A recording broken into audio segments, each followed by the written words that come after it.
It's past midnight, and I'm barreling down an endless stretch of Interstate 80 in my rig. The CB radio's silent. No one else seems to be out tonight. Just me, the hum of my 18-wheeler, and the quiet hiss of static. I should have been on edge. It's the kind of silence truckers warn each other about, the kind that feels too heavy, too deliberate.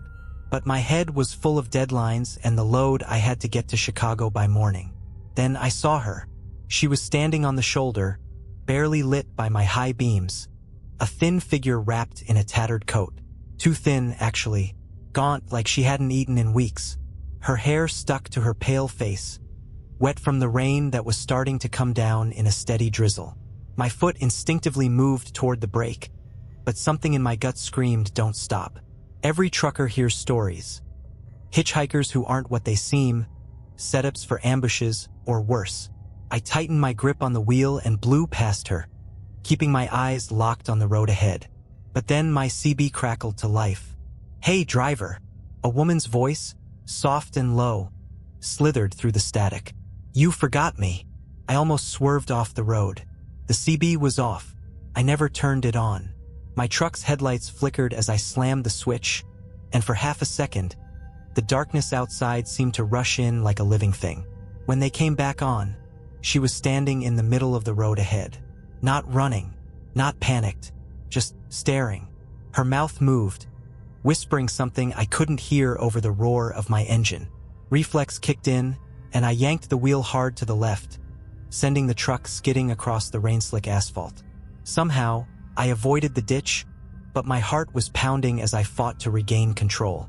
When I looked in my side mirror, the road behind me was empty. For the next mile, I told myself it was nothing.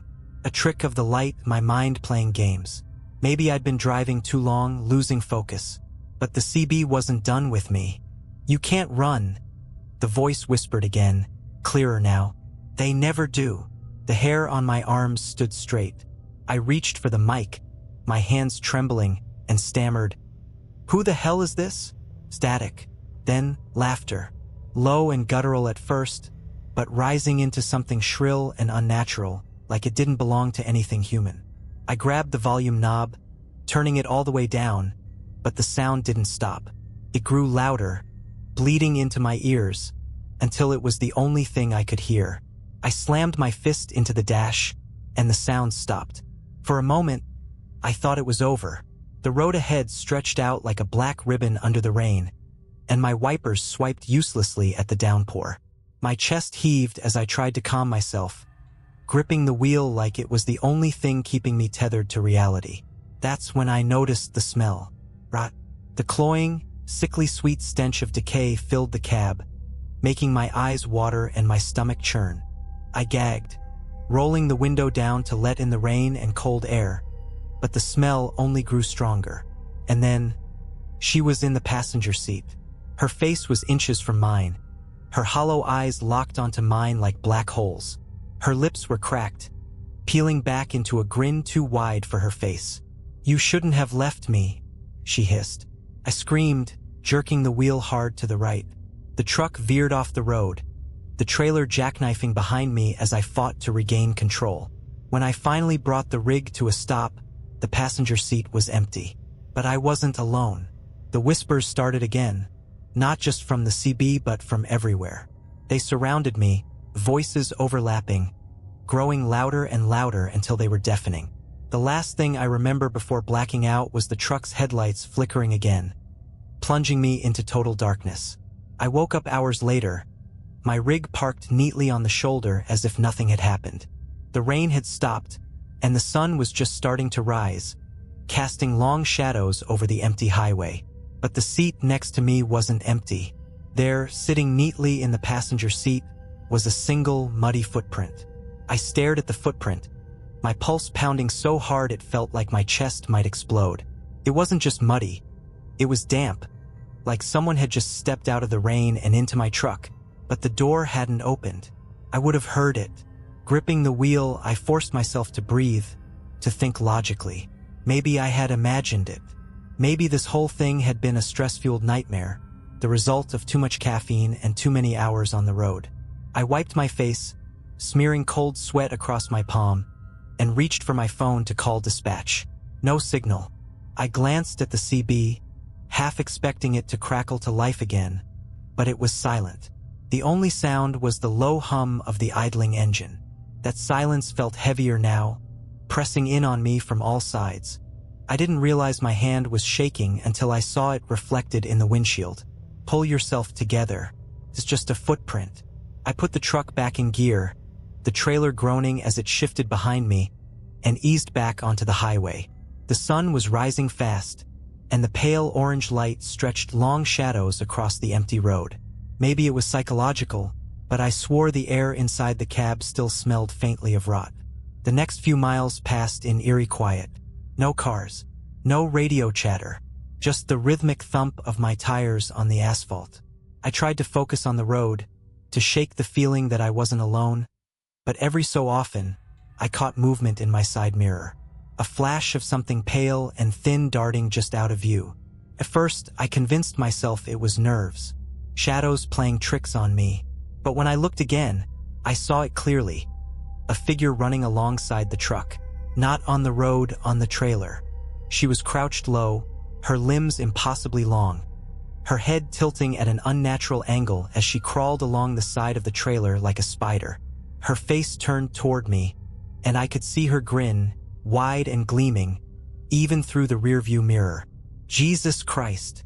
I slammed on the brakes, the rig screeching to a stop in the middle of the highway. I leapt out of the cab, my boots crunching on wet asphalt as I grabbed the tire iron from behind my seat. My eyes scanned the length of the trailer, heart hammering in my chest. Nothing. No footprints. No sign of anyone or anything. Hello! My voice echoed back at me, weak and uncertain. The highway stretched out in both directions, empty and silent except for the distant hum of cicadas. I climbed back into the cab, locking the doors behind me, and gunned the engine. Whatever was happening, I wasn't sticking around to find out. A few hours later, I pulled into a truck stop on the outskirts of Omaha. The place was a ghost town, just a single fluorescent bulb flickering weakly over the fuel pumps. I parked near the diner and stepped inside, desperate for coffee and the presence of other human beings. The bell above the door jingled, and a tired-looking waitress glanced up from behind the counter. "Morning," she muttered, her voice flat. I slid onto a stool and ordered a coffee. The place smelled faintly of grease and old wood, a comforting reminder of normalcy.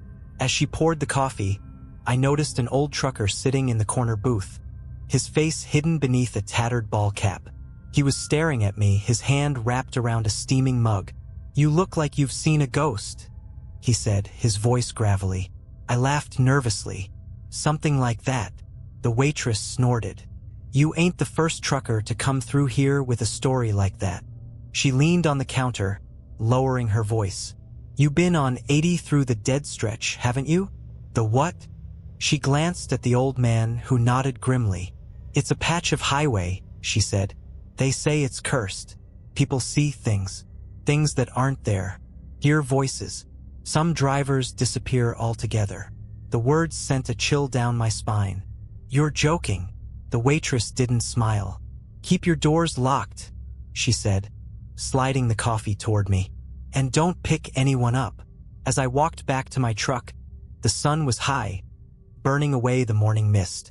For the first time in hours, I felt like I could breathe again. Maybe they were just trying to scare me.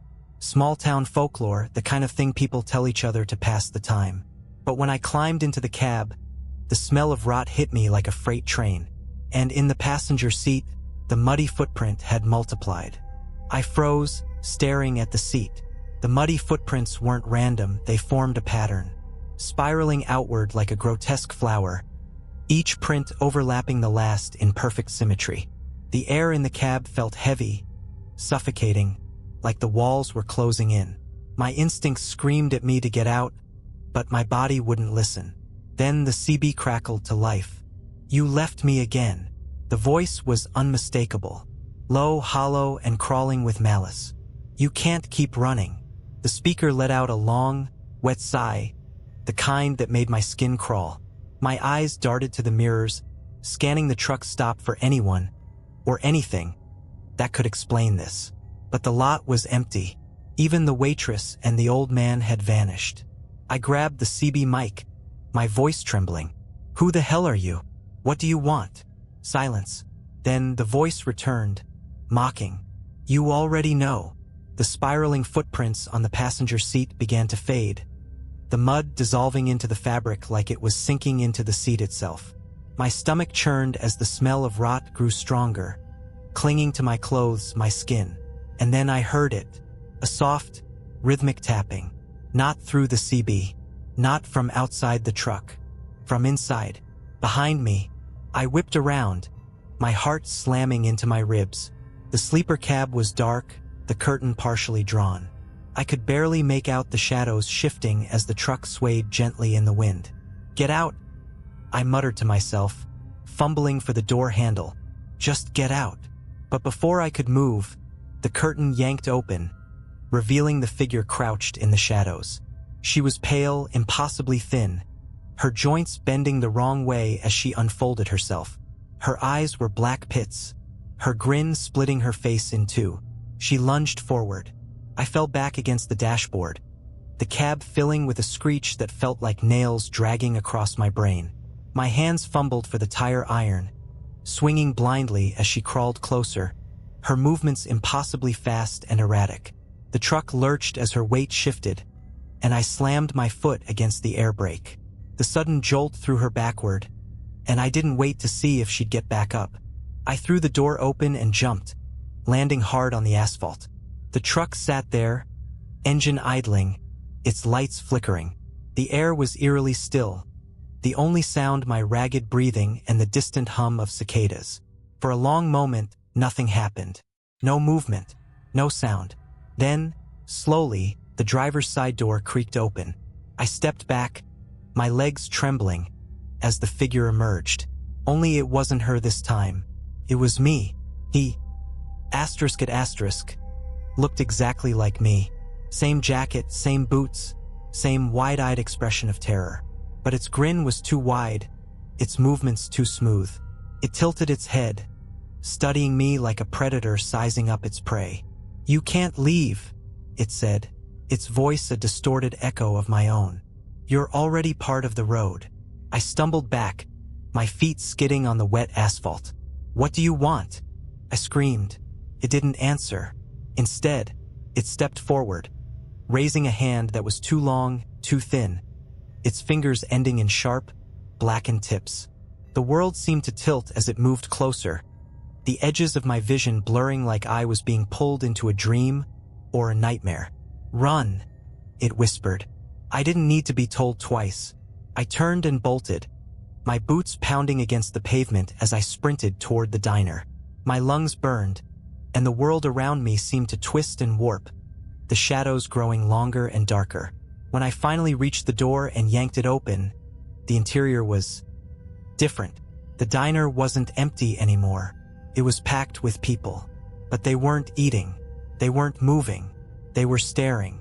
Dozens of faces turned toward me in unison, their eyes black pits, their mouths stretched into those same unnatural grins. The waitress was there, standing behind the counter, her hands folded neatly in front of her. The old man sat in the corner booth, his hat tilted back just enough to reveal empty sockets where his eyes should have been. "Welcome back," the waitress said, her voice echoing like it came from somewhere far away. I stumbled backward, my back hitting the door, but it wouldn't budge. I was trapped. "You can't leave," the old man rasped. "You're part of the road now." The shadows in the diner began to move, creeping toward me like living things. I tried to scream, but no sound came out. All I could do was watch as the darkness closed in, swallowing the light, the people, the world. And then, nothing. When I woke up, I was in my rig, parked neatly at a rest stop. The sun was rising, the cab was empty, and the air smelled fresh, like rain. For a moment, I thought it had all been a dream.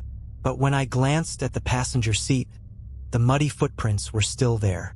And in the rearview mirror, she was sitting in the back, her grin stretching wide. I didn't move, couldn't move. My eyes were locked on the rearview mirror on her. She sat impossibly still, her head tilted slightly, her grin cutting across her face like a wound. The black voids of her eyes bore into me, and for a moment, it felt like the entire world had gone silent. No birds, no wind, no sound of the truck's engine humming beneath me, just her. "What do you want from me?" I finally whispered, my voice shaking. Her head tilted further, an unnatural angle that made my stomach churn. "You already know," she said, her voice a chorus of distorted echoes. "You left me. You always leave. I don't even know you," I shouted, slamming my fist against the steering wheel. "I don't know what this is, but I'm done playing. Get out of my truck." Her grin widened, splitting her face until I thought her skin might tear. "You can't leave the road, not without paying the toll." The air in the cab grew heavy, the smell of rot thick and suffocating. The mirrors began to fog up, obscuring the world outside. I grabbed the door handle, desperate to escape, but it wouldn't budge. My hand slipped against the slick metal, panic clawing at my chest. "What toll?" I demanded, spinning to face her. But the back seat was empty now.